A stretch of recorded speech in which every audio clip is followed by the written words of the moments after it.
பிரியமானவர்களே, ஆண்டவராகிய இயேசு கிறிஸ்துவின் நாமத்தினாலே இந்த வாய்ஸ் ஆஃப் காட் கிறிஸ்டியன் சேனலூடாக உங்களை சந்திப்பதிலே மிக்க மகிழ்ச்சி அடைகிறேன். இன்றைய தினத்திலும் ஒரு தேவ செய்தியினூடாக உங்களை சந்திக்க இருக்கும் நான் உங்கள் அன்பு சகோதரன் ஆண்டனி ஜேசன். கர்த்தர் தாமே இந்த வேளையை ஆசீர்வதித்து தரும்படியாக இயேசுவின் நாமத்தில் வேண்டுகிறோம் நல்ல பிதாவே. பிரியமான தேவ பிள்ளைகளே, இந்த தினத்திலே நாங்கள் பார்க்க போகிற காரியம் என்னன்னு சொன்னா, சோதனைகள். நம்முடைய வாழ்க்கையிலே பலவரப்பட்ட சோதனைகள் நம்மை சூழ்ந்து கொள்கிறது. இன்று அநேகர் பலவரப்பட்ட சோதனைகளிலே நாங்கள் அகப்பட்டு வாழ்கிறவராய் இருக்கிறோம். இந்த சோதனைகளை மேற்கொண்டு நாங்கள் எப்படி முன்னேறி செல்ல வேணும், இந்த சோதனைகளை நாங்கள் எப்படி கண்டறிய வேணும் என்று சொல்லி சில காரியங்கள் வேதத்திலிருந்து இன்றைய தினத்திலே பார்க்க இருக்கிறோம். அருமையான தேவ பிள்ளைகளே, நாங்கள் சோதனைகள் நம்முடைய வாழ்க்கையில வருகிற போது நாங்கள் என்ன செய்கிறோம், சோதனை நம்முடைய வாழ்க்கையில எப்படி வருகிறது என்று சில காரியங்களை கண்டுகொள்ள நாங்கள் முன்வர வேணும். இன்றைய தினத்திலே இந்த சோதனையை நான் 3 விதமாக பிரித்து பார்க்க விரும்புகிறேன். நம்முடைய வாழ்க்கையில வருகிற சோதனைகளை 3 விதமாக அங்கே பிரித்து பார்க்க நான் ஆயத்தமாயிருக்கிறேன். முதலாவது தற்பரிசோதனை. தற்பரிசோதனை. இரண்டாவது பரிசோதனை என்று சொல்லி நாங்கள் பிரித்திருக்கிறேன். மூணாவது தான் சோதனை. தற்பரிசோதனை முதலாவது. நம்முடைய வாழ்க்கையை ஈடேறி செல்றதுக்கு நாங்கள் எடுக்கிற முதல் அடிக்கல் தற்பரிசோதனையாய் காணப்படுகிறது. இரண்டாவது பரிசோதனை. நம்முடைய வாழ்க்கையில் வருகிற எல்லா சோதனைக்கும் படிக்கல்லாய் காணப்படுகிறது. நம் வாழ்க்கையை முன்னேறி செல்கிறதுக்கு ஒரு படிக்கல்லாய் காணப்படுகிறது. மூன்றாவதாக சோதனை. இந்த சோதனை தான் நமக்கு எல்லா விதத்திலும் தடைக்கல்லாய் காணப்படுகிறது. இந்த 3 காரியத்தை குறித்தும் இன்றைக்கு தினத்திலே பார்க்க போறோம். ஹல்லேலூயா. முதலாவதா நாங்க பார்ப்போம் தற்பரிசோதனை. நம்முடைய வாழ்க்கையிலே தற்பரிசோதனை, அதுதான் அடிக்கல் என்று சொன்னோம். அடிக்கல்ல இருந்து தான் நாங்கள் மேற்படி போக வேணும். ஆனபடியினால் அங்கிருந்து ஆரம்பிக்கிறது நல்லதாய் இருக்கும். தற்பரிசோதனை நம்முடைய வாழ்க்கையிலே முதலாவது காணப்பட வேண்டிய காரியமாய் இருக்கிறது. நாங்கள் எடுத்துக்கொள்வோம் வேத புஸ்தகத்திலே 1 கொரிந்தியர் புஸ்தகம் 11ஆம் அதிகாரம் 28வது வசனம். 1 கொரிந்தியர் புஸ்தகம் 11ஆம் அதிகாரம் 28வது வசனம். அங்கே சொல்லப்படுகிறது, எந்த மனுஷனும் தன்னைத்தானே சோதித்து இந்த அப்பத்தில் புசித்து இந்த பாத்திரத்தில் பானம் பண்ண கடவான் என்று சொல்லுகிறது. எந்த மனுஷன் யாராயிருந்தாலும் முதலாவது தன்னைத்தானே சோதித்து பார்த்து, நம்மை சோதித்து பார்க்க வேண்டியது முதல் கடமையா இருக்கு. நாங்கள் சோதனைகள் நம்முடைய வாழ்க்கையில் வருகிற போது மற்றவர்களை பார்ப்போம். இவரால் இந்த சோதனை வருகிறது, இவரால் இந்த சோதனை வருகிறது, இவரால் இந்த பிரச்சனை நம்முடைய வாழ்க்கையில வருகிறது என்று சொல்லி மற்றவர்களை பார்க்கறது நிறுத்தி போட்டு முதலாவது தன்னைத்தானே சோதித்தறிந்து நம்மை நாம் சோதித்து பார்க்க வேணும். நான் எப்படிப்பட்டவன், நான் என்ன காரியங்கள் செய்கிறேன், நான் என்ன பேசுகிறேன், நான் என்ன தவறுகளை செய்கிறேன், என்னை சுத்திகரிக்க நம்மை தயாரித்துக் கொள்ள முதலாவது அடிக்கல்லாய் காணப்படுகிறது. நம்மை நாமே சோதித்து பார்க்க வேணும். அப்படியே நாங்கள் இன்னொரு வசனத்தையும் வாசிப்போம். 2 கொரிந்தியர் புஸ்தகம் 13ஆம் அதிகாரம் 5ஆம் வசனம். 2 கொரிந்தியர் புஸ்தகம் 13ஆம் அதிகாரம் 5ஆம் வசனம். அங்கே சொல்லப்படுகிறது, நீங்கள் விசுவாசமுள்ளவர்கள் என்று உங்களை நீங்களே சோதித்து அறியுங்கள். அந்த முதல் பகுதியிலே சொல்லப்படுகிறது, நாங்கள் விசுவாசியர் உள்ளவர்கள் என்று எங்களை நாங்களே சோதித்து அறிய வேணும். முதலாவது, நான் ஒரு விசுவாசியா, நாங்கள் விசுவாசம் உள்ளவர்களா இருக்கிறோமா என்று சொல்லி நம்மை நாமே சோதித்து பார்க்க வேணும். உங்களை நீங்களே பரீட்சித்து பாருங்கள். இயேசு கிறிஸ்து உங்களுக்குள் இருக்கிறார் என்று உங்களை நீங்களே அறியீர்களா? இயேசு கிறிஸ்து நமக்குள்ளே இருக்கிறார் என்று சொல்லி நாங்க அறிந்து பார்க்கணும். என்னுடைய இருதயத்துக்குள்ளே இயேசு கிறிஸ்து இருக்கிறாரா? எங்களை பரீட்சித்து பாருங்கள் என்று சொல்லுகிறாங்க. நாங்கள் சோதித்து பார்க்க வேணும். ஆண்டவர் நம்மோடு இருக்கிறார், நான் விசுவாசிக்கிறா உள்ளவர்களா என்று சொல்லி நாங்கள் யோசித்து பார்க்க வேணும். நீங்கள் பரீட்சைக்கு இல்லாதவராய் இருந்தால் அறியீர்கள். இந்த பரீட்சையிலே நாங்கள் நிற்கும் இல்லை, இந்த பரீட்சையை நாங்கள் சோதித்து பார்த்து இந்த பரீட்சையிலே நாங்கள் நிற்க மாட்டோம் என்று சொன்னால் நாங்கள் அதை அறிய மாட்டோம். ஆண்டவர் எனக்குள்ளே இருக்கிறாரா, நான் விசுவாசியா இருக்கிறேனா என்று சொல்லி நான் அறிந்து கொள்ள மாட்டேன். இந்த பரீட்சையை நாங்கள் பரீட்சித்து பாருங்கள் என்று சொல்லுகிறது. நீங்கள் விசுவாசமுள்ளவர்கள் என்று உங்களை நீங்களே சோதித்து அறியுங்கள், உங்களை நீங்களே பரீட்சித்து பாருங்கள். இயேசு கிறிஸ்து உங்களுக்குள் இருக்கிறார் என்று உங்களை நீங்களே அறியீர்களா? நீங்கள் பரீட்சைக்கு இல்லாதவராய் இருந்தால் அறியீர்கள் என்று இந்த வார்த்தை சொல்கிறது. ஹல்லேலூயா. அதே போல நாங்கள் இன்னும் ஒரு வாசனத்தை வாசிப்போம்.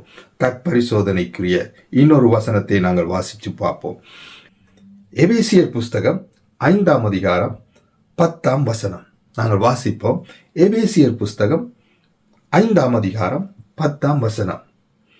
கர்த்தருக்கு பிரியமானது இன்னதென்று நீங்கள் சோதித்து பாருங்கள். அடுத்தது இந்த தற்பரிசோதனையிலே இன்னும் ஒரு காரியம் இருக்கு. தேவனுக்கு பிரியமானது இன்னதென்று நாங்கள் சோதித்து அறிய வேண்டும் என்று சொல்லிப்பார். நாங்கள் சோதனையிலே அகப்பட காரணம் தேவனுக்கு பிரியமானது என்னன்னு சொல்லி நாங்கள் சோதித்து பார்க்காமல் செயல்பட்டு கொண்டு இருக்கிறோம். அருமையான தேவ பிள்ளைகளே, எப்போதும் நாங்கள் தேவனுக்கு பிரியமானது என்னது என்று சொல்லி முதலாவது சோதித்து பார்க்கணும். நான் இந்த செய்கிற காரியம், நான் இந்த செயல்படுற விதங்கள், நான் எங்களோட நட உட நான் செயல்படுற ஒவ்வொரு காரியங்களும் தேவனுக்கு பிரியமாய் இருக்கிறதா என்று சொல்லி நாங்கள் சோதித்து பார்க்கணும். தற்பரிசோதனை முதலாவது அடிக்கல்லாய் காணப்படுகிறது. எங்களை சோதித்து பார்க்கணும். எங்களுக்குள்ளே ஆண்டவர் இருக்கிறார் என்று நாங்கள் சோதித்து பார்க்கணும். நான் செய்கிற காரியங்கள் எல்லாம் தேவனுக்கு பிரியமாய் இருக்குன்னு நாங்கள் சோதித்து பார்க்கணும். தற்பரிசோதனை மிகவும் முக்கியமான காரியமாய் காணப்படுகிறது. இந்த பரிசோதனை நீங்கள் பரீட்சை பாராமல், இந்த பரிசோதனையில் நீங்கள் ஈடுபடாமல் நீங்கள் வாழ்க்கை பயணத்தை மேற்கொண்டு நடக்க போனீங்கன்னு சொன்னால் முற்றிலும் சோதனை தான் நம்மளோட வாழ்க்கையில் வரும். சோதனையிலிருந்து விடுபட வேண்டும் என்று சொன்னால், சோதனைகளை கண்டறிய வேண்டும் என்று சொன்னால் நாங்கள் எங்களை சோதித்து பார்க்கணும். தன்னைத்தானே சோதித்தருகிறவன் நியாயம் தீர்க்கப்படான் என்று வேதம் சொல்லுகிறது. நம்மை சோதித்தறிந்து நமக்குள்ளே ஆண்டவர் இருக்கிறார், நமக்குள்ளே விசுவாசம் இருக்கா, நான் தேவனுக்கு பிரியமா நடக்கிறான் சொல்லி முதலாவது என்னை நானே சோதித்து பார்க்க வேணும். இது தற்பரிசோதனையாய் காணப்படுகிறது. இதுதான் முதல் அடிக்கல். ரைட், நாங்க இப்ப 2வது காரியத்துக்கு வருகிறோம். இது பரிசோதனை. பரிசோதனை தேவன் நமக்கு கொடுக்கிற காரியம், தேவன் நம்மை சோதித்து பார்க்கிற காரியம். இந்த பரீட்சையிலே நாங்கள் பாஸ் பண்ணித்தான் ஆகணும். தேவன் நம்மை சோதித்து பார்ப்பார். சரி, நீ உன்னை சோதித்து பார்த்து தேவன் விசுவாசத்திலே நீ வளர்கிறாய், தேவனுக்கு பிரியமாய் நீ வளர்கிறாய். இதை எப்படி என்று சொன்னால் தேவன் இதை டெஸ்ட் பண்ணி பார்ப்பார். 2வது பரிசோதனை. இதுதான் நம்மளோட வாழ்க்கையிலே படிக்கல்லாய் காணப்படுவது. இந்த கல்லின் மேலே நாங்கள் இந்த படிக்கல்லிலே காலடி வைத்தா தான் நாங்கள் முன்னேறி போகலாம், மேலே போகலாம். ஆனபடினால் ஆண்டவர் இந்த காரியத்தை நம்முடைய வாழ்க்கையிலே செய்கிறார். அதாவது தேவன் நம்மை சோதித்து பார்க்கிறார். இந்த காரியத்தில் நாங்கள் பாஸ் பண்ண வேண்டியவராக இருக்கிறோம். இது 2வது காரியம். பரிசோதனை தேவனால் வருகிற காரியமாய் காணப்படுகிறது. இது தேவனால் வருகிற காணப்படுகிறது. ஆதியாகமம் 22:2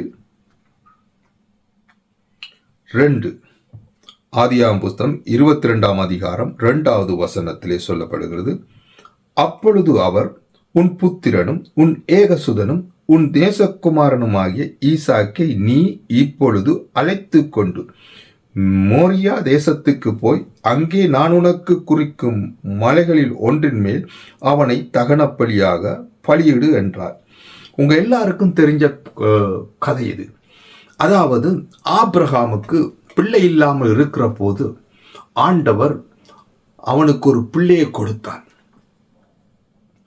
அந்த பிள்ளையை கொடுத்த ஆண்டவர் ஒரு நாள் திடீரென்று ஆண்டவர் ஆபிரகாமுக்கு தோன்றி சொல்கிறார், நீ எழுந்து மோரியா மலைக்கு கொண்டு போயிட்டு உன்னுடைய ஏகசுதனும் உன் மகனை அழைத்து கொண்டு போய் எனக்கு பலியாய் கொடுக்கும்படியாக பாருங்கள், நம்முடைய விசுவாச வாழ்க்கையிலே ஆண்டவர் சோதிக்கிற பகுதியாய் இது காணப்படுகிறது.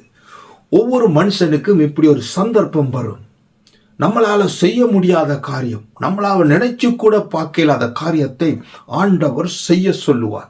ஏனென்று சொன்னால், நம்மை தேவன் சோதிக்கிற நேரம் வந்துட்டு, நாங்கள் விசுவாசத்திலே வளர்ந்து தேவனுக்கு பிரியமாய் நடந்து கொண்டு தேவனுக்கு கீழ்ப்படிந்து நடந்து எங்களை நாங்கள் சோதித்தறிந்து நடக்கிற வேளையில தேவன் ஒரு காரியத்தை சொல்லுவார். அவர் சோதித்து பார்ப்பார். ஆபிரகாமை சோதித்து பார்க்கும்படியாக ஆபிரகாமுக்கு இந்த காரியத்தை ஒப்புக் கொடுக்கிறார். மகனை போய் பலியிடன்னு சொல்லி ஆபிரகாம் அதுக்கு எந்த மறுப்பும் தெரிவிக்காம உடனடியாக அங்கே மோரியா மலைக்கு போயிட்டு அவனை தகன பலியாய் கொடுக்க முன் வருகிற போது ஆண்டவர் அந்த காரியத்தை நிறுத்தினார். அருமையான தேவ பிள்ளைகளே, நம்முடைய வாழ்க்கையிலே தேவன் ஒரு சோதனை அனுமதிக்கிறார் சொன்னா அதை முழுமையாக ஏற்றுக்கொள்ளணும். இந்த இடத்தை விட்டு நீ கலண்டு இன்னொரு இடத்துக்கு போ, இந்த இடத்துல நிற்கிறது உனக்கு சரி வராது, எடுத்து இன்னொரு இடத்துக்கு போன்னு சொல்லி ஆபிரகாமுக்கு சொன்னார் ஆண்டவர். ஆபிரகாம் ஒரு கதையும் கதைக்கல. அவன் வெளிக்கிட்டு புறப்பட்டு போனான். அந்த தேசத்தை விட்டு இன்னொரு இடத்துக்கு போனான். அதை போல நம்முடைய வாழ்க்கையிலே திடீரென்றா போல நாங்கள் எதிர்பார்த்திருக்க மாட்டோம். நாங்கள் குடும்பமாய் தாய் தகப்பன் பிள்ளைகளாய் ஒன்றாய் இருப்போம் என்று சொல்லி நாங்கள் வாங்கியோடு இருக்கிற போது ஆண்டவர் ஒரு காரியத்தை நம்முடைய வாழ்க்கையிலே அனுமதிக்கிறார்.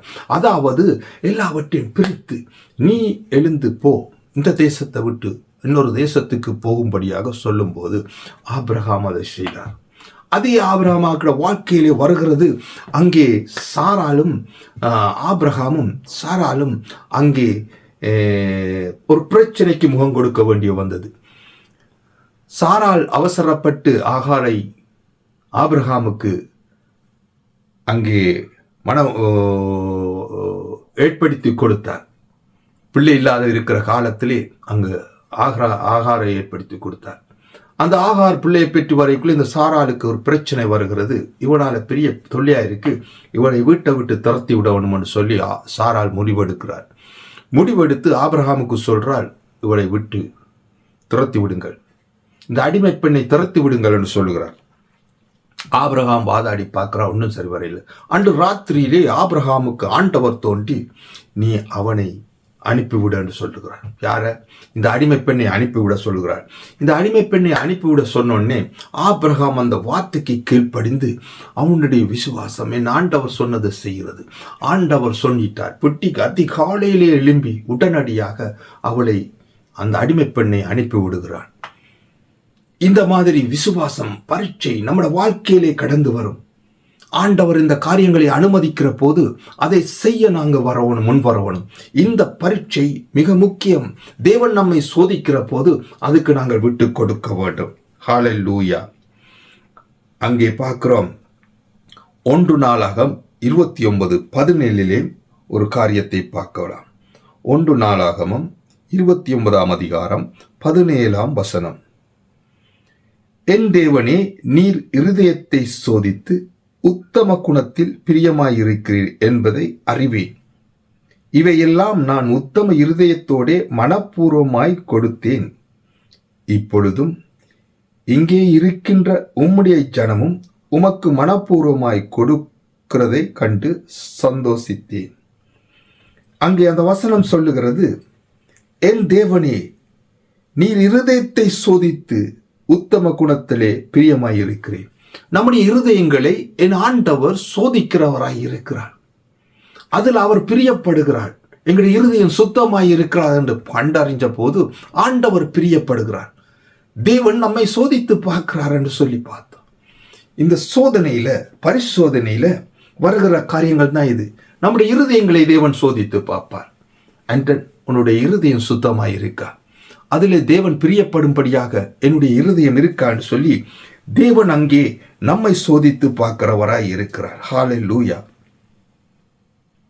நான் இருதயம் சுத்தமாய் இருக்கேன், உத்தம இருதயம் நமக்குள்ளே இருக்காய் என்று சொல்லி தேவன் நம்மை சோதித்து பார்ப்பார். ஹல்லேலூயா. அங்கே யோபு புஸ்தகத்திலே 23:10 நாங்கள் பார்ப்போம் என்று சொன்னா, யோபு புஸ்தகம் 23:10. ஆனாலும் நான் போகும் வழியை அவர் அறிவார், அவர் என்னை சோதித்த பின் நான் பொன்னாக விளங்குவேன். பாருங்கள், நாங்க போகிற வழிகள், எங்களுடைய இருதயங்கள், நாங்க போகிற வழிகள், நாங்கள் செயல்படுற விதங்கள் எல்லாவற்றையும் என் தேவன் அறிவார். அவர் சோதித்து பார்த்த பின்புதான் நான் பொன்னாய் விளங்குவேன் என்று சொல்லப்படுகிறது. நம்முடைய வாழ்க்கையில வருகிற சோதனைகள், தேவனால் வர்ற சோதனைகளை நாங்கள் ஏற்றுக்கொண்டு அந்த பிரகாரமாய் தேவன் விரும்புகிற பிரமாயமாய் எங்கள் இருதயங்களை பரிசுத்தமாய் வைத்துக்கொண்டு நம்முடைய வழிகளை பரிசுத்தமாய் வைத்துக்கொண்டு தேவனை நோக்கி நடக்கிற இந்த பயணத்திலே தேவன் பிரியப்படுகிறாய் இருக்கிறாய். நாங்கள் பொன்னாய் விளங்குவோம். நாங்கள் ஒரு நல்ல மனுஷனாய் காணப்படுவோம். அருமையான தேவ பிள்ளைகளே, இந்த சத்தியத்தை கேட்டுக்கொண்டிருக்க நாங்கள் தற்பரிசோதனை நம்முடைய வாழ்க்கையில மிக முக்கியம். அதே போல தேவன் நம்மை சோதிக்கிற போது இந்த பரிசோதனையிலே எல்லாவற்றிலே எங்கட இருதயங்கள், எங்கட நடைகள், உடைகள், எங்கட போக்குகள் எல்லாவற்றுக்கும் தேவனுக்கு பிரியமாய் இருக்கிறது. யோபு சொல்லுகிறார், ஆனாலும் நான் போகும் வழியை அவர் அறிவார், அவர் என்னை சோதித்த பின் தான் பொன்னாக விளங்குவேன் என்று சொல்லி தேவன் நம்மை சோதிக்கிறதுக்கு நாங்கள் விட்டு கொடுக்க வேணும். தேவன் நம்ம சோதிக்கிற போது அதற்கு இணைந்து நாங்கள் நடக்க, சரியாய் நடக்க வேணும். அப்பதான் பொன்னாய் விளங்குவேன். ஒரு பொன்னாய் விளங்குவோம்னு சொன்னா அந்த பொன் நெருப்புனால, அக்னியால சுட்டு அது பொன்னாக உருக்கி அதை எவ்வளவோ வெக்கையில போட்டு முதுக்கி எடுத்தா தான் அந்த பொன்னாக அது விளங்கும். அதே போல நாங்கள் எல்லா விதத்திலையும் தேவனால் சோதிக்கப்படுகிற போது அதுக்கு விட்டு கொடுத்து வந்தான்னு சொன்னா அது பொன்னாய் விளங்கும். ஹல்லேலூயா. மூணாவது சோதனை சொன்னா அதுதான் சோதனை. இது நமக்கு வர்றது பிசாசிலிருந்து வருது, சாத்தானிலிருந்து வருகிற காரியமாய் இருக்கிறது. இதுதான் நமக்கு பெரிய ஒரு டெம்டேஷனா இருக்கும். இதுதான் சோதனை. இந்த சோதனை நம்மட வாழ்க்கையிலே வருகிறது. இந்த சோதனைக்கு நாங்க வைத்தோம். இதுதான் நம்மட வாழ்க்கை பயணத்துக்கு தடைக்கல்.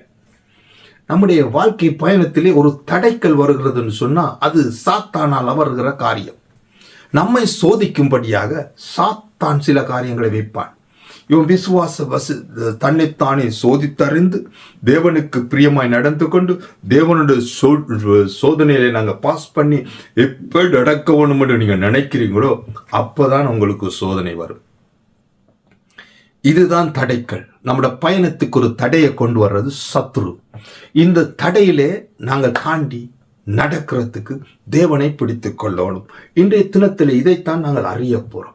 எங்களுக்கு வர்ற சோதனைகளை மேற்கொண்டு நாங்கள் நடக்க என்ன செய்ய வேணும்னு சொல்லி இந்த தடைகள் மிகவும் ஆபத்தானது.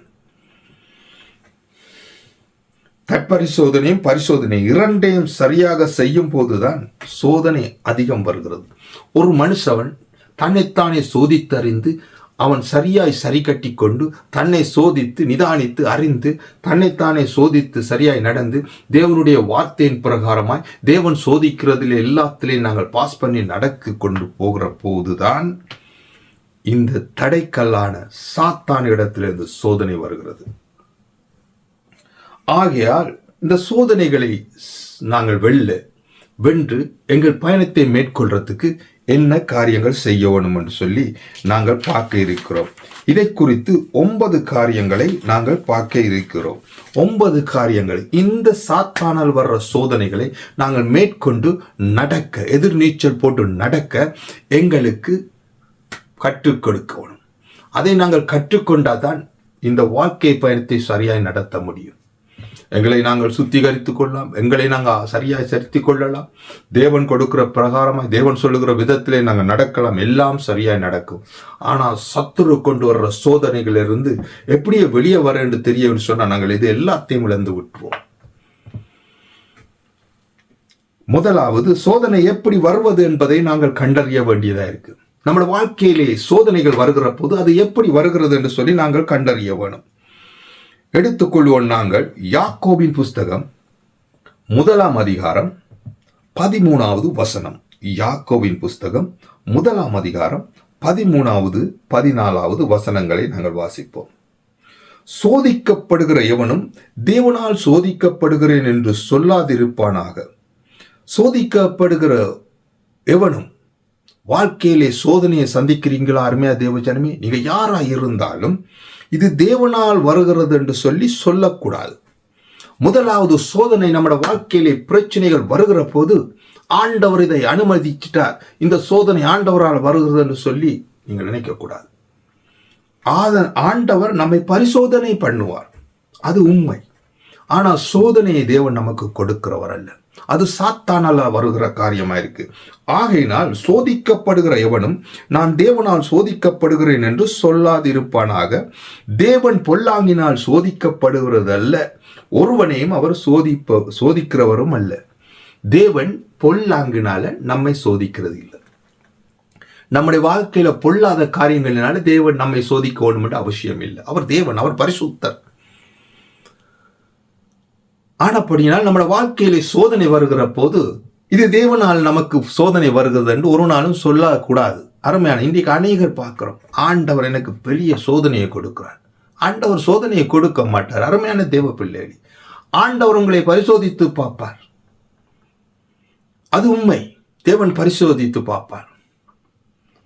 ஆனா சோதனை ஆண்டவர் கொடுக்கிறேன் ஒரு நாள் நாங்க சொல்லக்கூடாது. சோதனை நாம வழிவிட்டா தான் சோதனை நம்மளோட வாழ்க்கையில வரும். சோதிக்கப்படுகிற எவனும் நாம் தேவனால் சோதிக்கப்படுகிறேன் என்று சொல்லாதிருப்பானாக.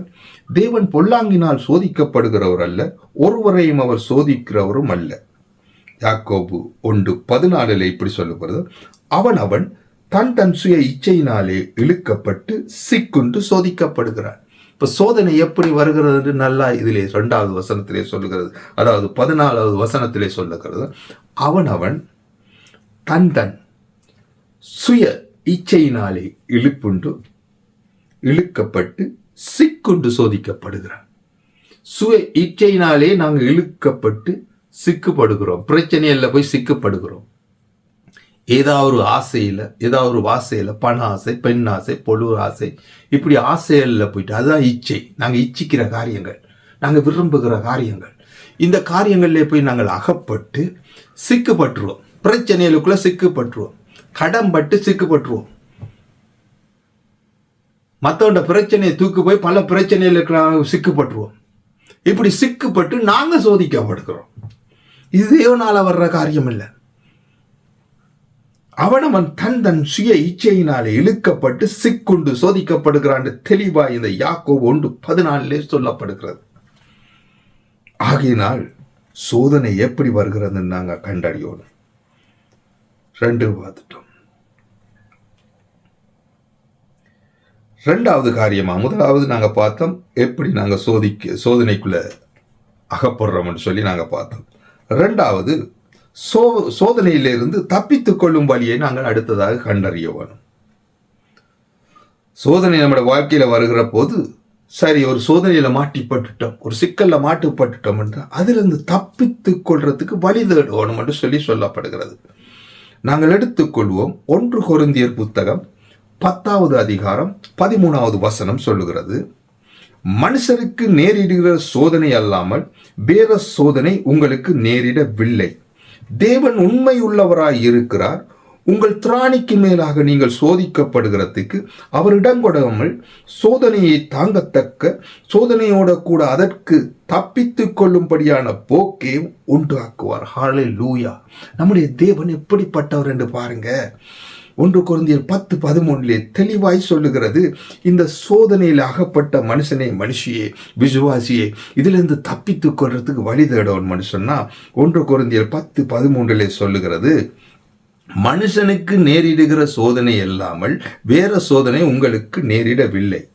முதலாவது இதை தெரிந்து கொள்ளணும். நமக்கு ஒரு சோதனை வந்து சிக்கப்பட்டு கிடக்கிறோம், இது எங்களுக்கு நேரிடுகிற சோதனை. வேற சோதனை உங்களுக்கு நேரிடவில்லை, இது நமக்கு நேரிட வேண்டிய சோதனை. தேவன் உண்மை உள்ளவராயிருக்கிறார், நம்முடைய ஆண்டவர் உண்மை உள்ளவராயிருக்கிறார். உங்கள் திராணிக்கு மேலாக நீங்கள் சோதிக்கப்பட அவர் இடம் கொடார் என்று சொல்லுகிறது. இவ்வளவு நல்ல தேவன்.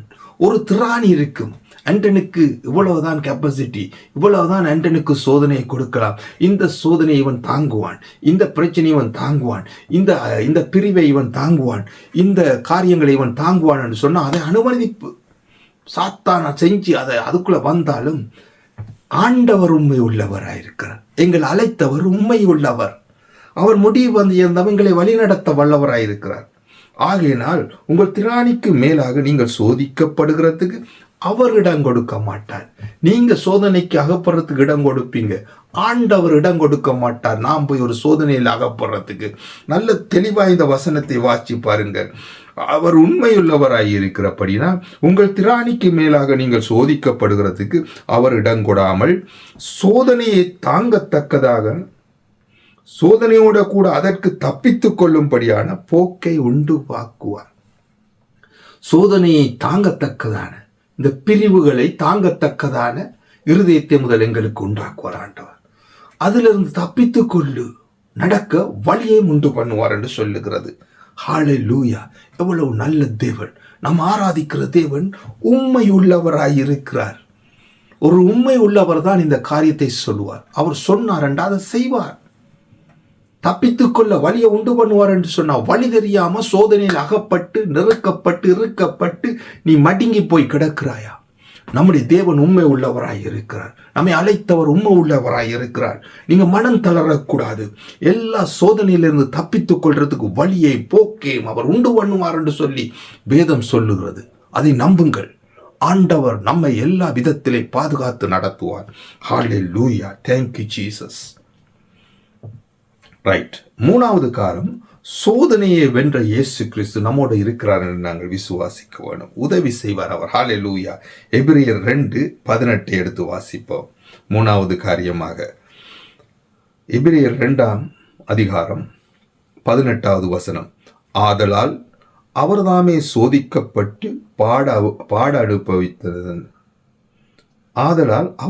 சோதிக்கப்பட்டு பாடுபட்டதினால் அவர் சோதிக்கப்படுகிறவருக்கு உதவி செய்ய வல்லவராய் இருக்கிறார். இதை நாங்கள் விசுவாசிக்க வேண்டும். நம்முடைய இயேசு கிறிஸ்து அவர்தாமே சோதிக்கப்பட்டு அனுபவித்தார். தேவன் சும்மா இந்த காரியத்தை சொல்லவில்லை. அவர் பலதரப்பட்ட பிரச்சனைகளுக்குள்ளால சோதிக்கப்பட்டு பாடுகளை அனுபவித்தார். ஆகினால் அவர் சோதிக்கப்படுகிறவர்களுக்கு உதவி செய்ய வல்லவராய் இருக்கிறார். அருமையான தேவ ஜனமே, நாம் உதவியை யாரிடத்துல கேட்கிறோம்? சோதனை வருகிற போது உதவியை யாரிடத்துல போய் கேட்கிறோம்? சோதனை நம்முடைய வாழ்க்கையில வருகிற போது உதவியை யாரிடத்துல போய் கேட்கிறோம்? மனிதர்களிடத்துக்கு ஓடுகிறோம். இதுதான் தவறு. சோதிக்கப்படுகிறவுக்கு உதவி செய்ய யார் இருக்கிறான்னு சொன்னா நம்ம ஆண்டவர். ஏன்னு சொன்னா அவர் சோதிக்கப்பட்டார், பாட அனுபவித்தார். ஆகையினாலே சோதிக்கப்படுகிற ஒவ்வொருவருக்கும் அவர் உதவி செய்ய வல்லவராயிருக்கிறார். அது பலனற்ற தெய்வம் அல்ல, அவர் வல்லமுள்ள தேவன். எந்த சூழ்நிலையில நீ அகப்பட்டு பின்னி பிணைந்து கிடக்கிறாயோ, சோதனைக்குள்ளே இறுகி போய் கிடக்கிறாயோ, உன்னை விட்டுவிக்க வல்ல உள்ள தேவன் நம்ம ஆண்டவராகிய இயேசு கிறிஸ்து.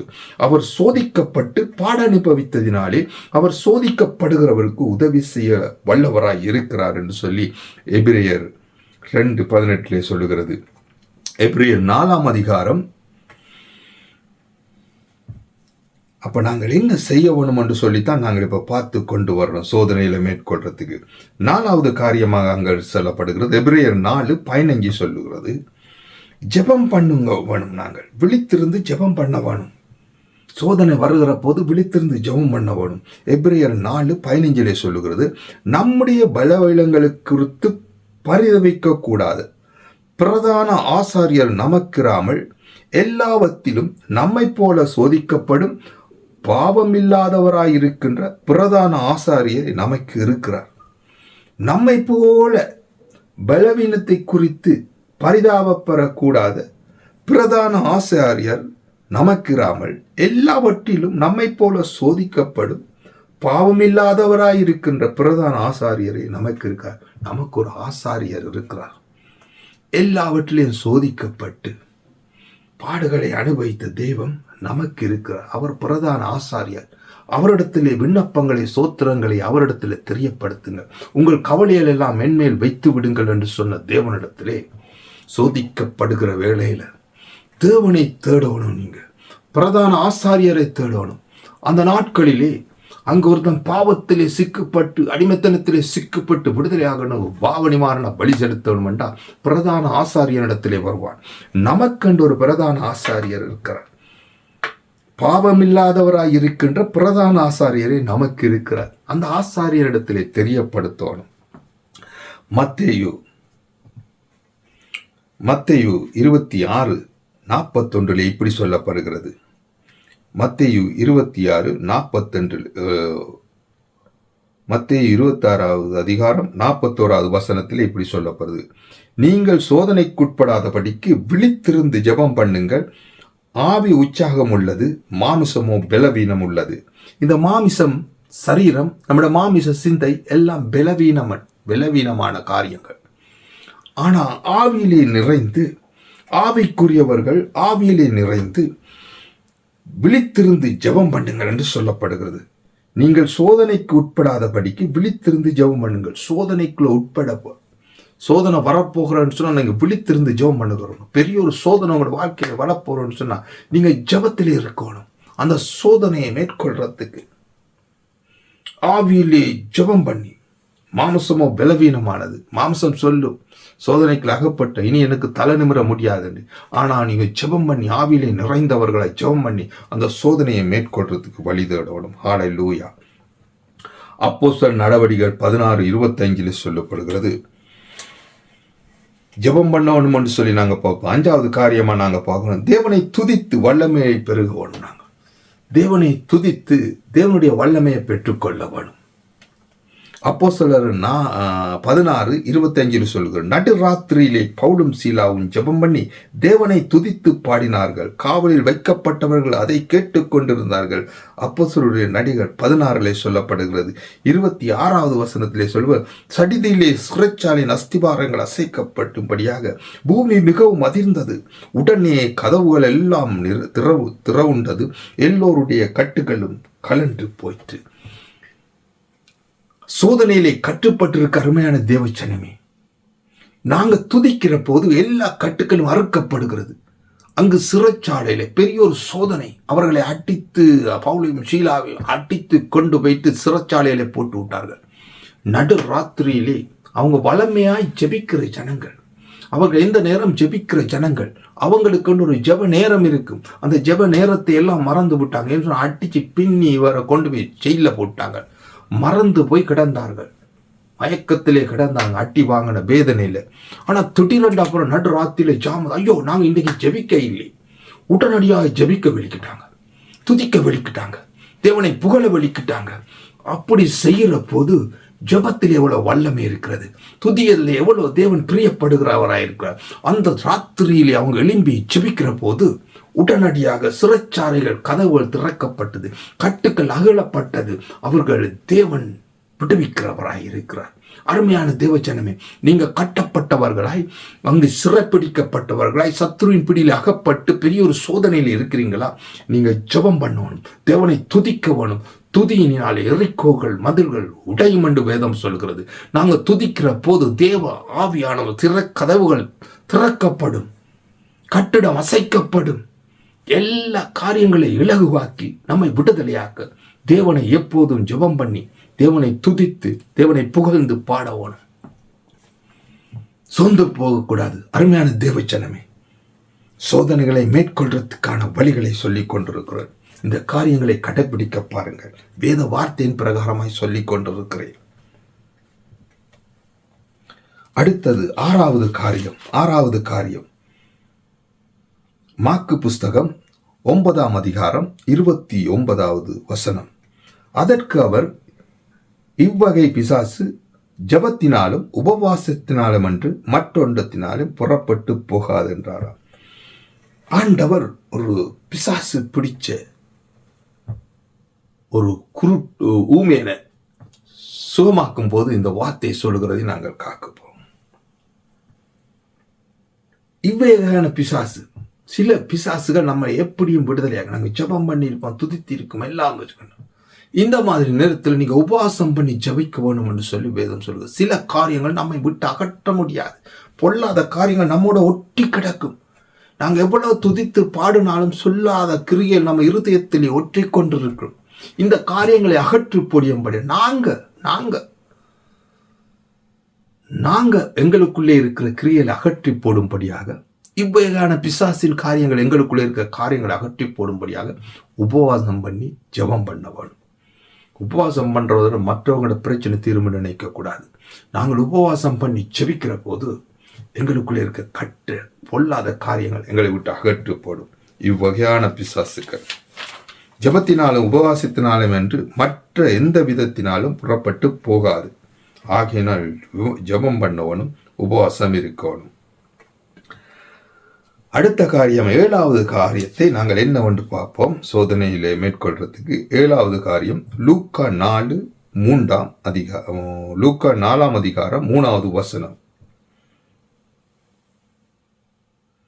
லூக்கா 4 அதிகாரம் 2வது வசனத்தை நாங்கள் வாசிப்போம். 40 நாள் பிசாசினால் சோதிக்கப்பட்டார். அந்த நாட்களிலே அவர் ஒன்றும் புசியாதிருந்தார். அந்த நாட்கள் முடிந்த பின்பு அவருக்கு பசி உண்டாகிட்டு. இது ஆண்டவராகிய இயேசு கிறிஸ்து அங்கே ஞானஸ்தானம் பெற்ற பிறகு 40 நாளா அங்க வனாந்தரத்திலே போயிட்டு சோதிக்கப்பட்டார் என்று சொல்லுகிறது. 40 நாள் பிசாசினால் சோதிக்கப்பட்டார்.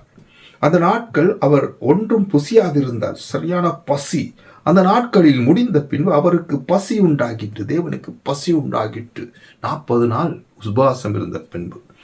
அப்பொழுது 3வது வசனம் சொல்கிறது, அப்பொழுது பிசாசு அவரை நோக்கி, நீ தேவனுடைய குமாரனே ஆனால் இந்த கல் அப்பமாகும்படி சொல்லும் என்றார். இப்போ ஒரு சோதனை வருகிறது ஆண்டவருக்கு. பசி 40 நாள் இருந்து உபவாசம் இருந்து அவருக்கு பசி. ஆனா அந்த பசியில வர்ற நேரத்துல தான் சோதனை உங்களுக்கு வருகிறது. அவன் பெருசாய் காட்ட இல்லை.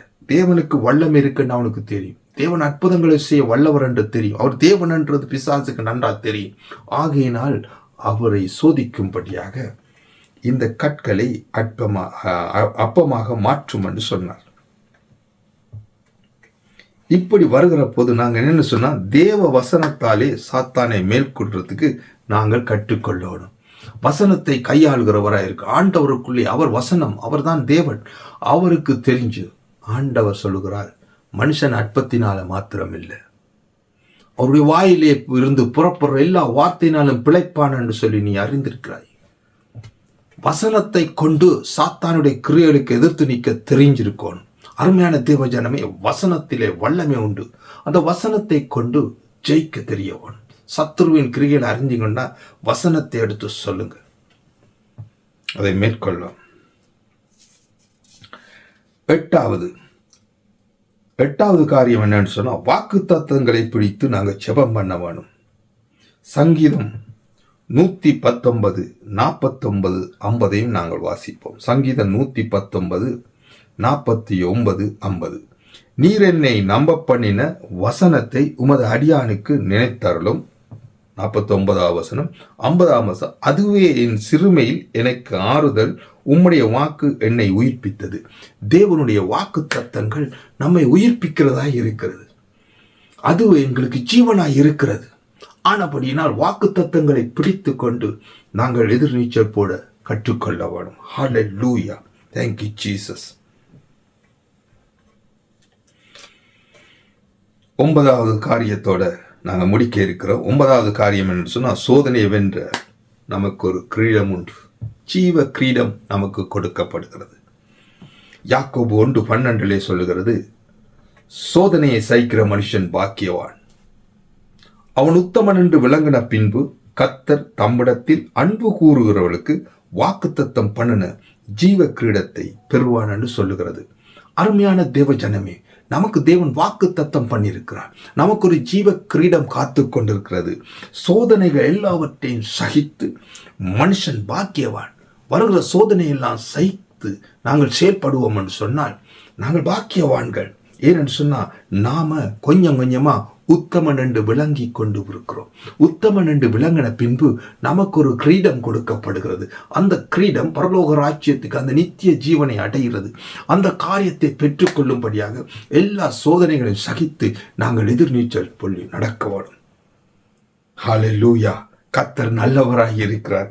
நம்மை வழிநடத்த வல்லவராய் இருக்கிறார். அருமையான தேவஜனமே, நாங்கள் பார்த்தோம், முதலாவது தற்பரிசோதனை, எங்களை நாங்கள் நிதானித்து பார்க்கணும். 2வது பரிசோதனை, இது தேவன் நம்மை சோதிக்கிற போது நாங்கள் விட்டு கொடுத்த அந்த பரீட்சையை நாங்கள் பாஸ் பண்ணணும். 3வது நமக்கு வர்ற சோதனை அதுதான் சோதனை. அது பிசாசினால் சாத்தானால நம்மளுக்கு வர்ற சோதனை. அதை மேற்கொள்ளும்படியாக இந்த 9 காரியங்களை நாங்கள் பார்த்தோம். இந்த தேவ செய்தியை மறுபடியும் கேளுங்க. உங்களை உற்சாகப்படுத்தும்படியாக, ஆவிக்குள்ளான வாழ்க்கையிலே நாங்கள் எப்படி நடக்கணும் என்று கற்றுக்கொள்ளும்படியாக இந்த காரியங்களை உங்களுக்கு சொல்லுகிறோம். இதை அசதியாய் நீங்கள் ஏற்றுக்கொள்ளக்கூடாது. ரோமர் 12:11 சொல்லப்படுகிறது. ரோமர் 12ஆம் அதிகாரம் 11ஆம் வசனம், அசதியாயிராமல் ஜாக்கிரதையாயிருங்கள், ஆவியிலே அனலாயிருங்கள், கர்த்தருக்கு ஊழியம் செய்யுங்கள். அருமையான ஊழியங்கள் செய்கிற தனமே, ஊழியக்காரர்களே, விசுவாசிகளே, அங்கே அசதியாயிருக்கக்கூடாது. எந்த ஒரு காரியத்திலே அசதியாயிருக்கக்கூடாது. அசதியாய் இலகுவாய் இருக்கக்கூடாது. ஜாக்கிரதையாயிருங்கள் என்று சொல்லுகிறது. அசதியாய் இராமல் ஜாக்கிரதையாக இருக்கணும். நாங்கள் எச்சரிப்பாக இருக்கணும். வருகிற பிரச்சனைகள் எங்கிருந்து வருது, எங்கிருந்து உங்கள் வாழ்க்கையில் இந்த பிரச்சனை வருது, இது யார் கொண்டு வர, இது தேவன் கொண்டு வர்றாடா, இது நான் எனக்குள்ளால வருகிறதா, இது சாத்தான் கொண்டு வரா என்று சொல்லி நாங்கள் ஜாக்கிரதையாக இருந்து ஆவியிலே அனலாயிருங்கள். ஆவியிலே நாங்கள் அனலாயிருக்கணும். ஆவியிலே சோர்ந்து போய் மடிஞ்சு போயிருக்கக்கூடாது. ஆவிக்குரிய ஜீவியத்திலே நாங்கள் அனலாய் இருந்தால் சத்துருவின் காரியங்களை அறிந்து கொள்ளலாம். சத்துரு கொண்டு வர்ற பிரச்சனைகளை அறிந்து கொள்ளலாம். எல்லா தீமைக்கும் விலக்கி நடத்த எங்களுக்கு ஆவியானவர் உதவி செய்வார். ஆவியிலே அனலுள்ளவராக இருந்து கர்த்தருக்கு ஊழியம் செய்யணும். செத்த காரியங்களுக்குள்ளே இருந்து கொண்டு கர்த்தருக்கு ஊழியம் செய்ய போகக்கூடாது. ஆவியிலே அனல் உள்ளவனாயிருங்கள். ஆவியிலே செத்தவர்களாக இருந்து கொண்டு ஊழியம் செய்ய போகாதீங்க. அது செய்ய முடியாது. ஆவியிலே அனல் உள்ளவராயிருங்கள். ஆண்டவர் நல்லவராயிருக்கிறார். எல்லா சோதனையிலிருந்து நம்மளை விடுதலையாக்கி வைத்திருக்கிறார். அந்த தேவனுக்கு ஸ்தோத்திரம். இந்த வேளையில் நான் உங்களுக்காக ஜெபம் பண்ணுகிறோம். அன்பும் இரக்கமுள்ள நல்ல தகப்பனே, இந்த வேளைக்காக உமக்கு நன்றி செலுத்துகிறோம். எல்லா சோதனைகளையும் இருந்து எங்களுடைய பிள்ளைகளை விடுதலையாக்கி ஆண்டவர் உங்களுடைய ராஜ்யத்துக்கு நடத்தும்படியாக ஆண்டவரை நீர் எங்களை ஆதாயப்படுத்திக் கொள்ளும்படியாக உங்களை ஜெபிக்கிறோம். இதை கேட்டுக்கொண்டிருக்க ஒவ்வொரு பிள்ளையோட வாழ்க்கையில் இருக்கிற சோதனைகளை நீக்கி போடும்படியாக ஜெபிக்கிறோம். சத்துரு கொண்டு வர்ற சோதனை எல்லா இடத்திலும் இருந்து ஜெபத்தினாலும் உபவாசத்தினாலும் ஆண்டவரை உம்முடைய வாக்கு தத்தங்களை பிடித்துக்கொண்டு, உம்முடைய வசனங்களை பிடித்துக்கொண்டு அதை கொண்டு நடக்க பிள்ளைகளுக்கு உதவி செய்யும்படியாய் ஜெபிக்கிறோம். அசதியாய் இராமல் ஜாக்கிரதையாய் இருந்து ஆவியிலே அனல் கொண்டு நடக்க நீர் உதவி செய்யும்படியாக இயேசு கிறிஸ்துவின் நாமத்தினாலே ஜெபங்கட்டு நிற்கிறவங்க நல்ல பிதாவே. ஆம் பிரியமான தேவஜனமே, மீண்டும் ஒரு தேவ செய்தியினூடாக இந்த வாய்ஸ் ஆஃப் காட் கிறிஸ்டியன் சேனலினூடாக உங்களை சந்திக்கும் வரை உங்களிடமிருந்து விடைபெறும் நான் உங்கள் அன்பு சகோதரன் Antony Jason. God bless you.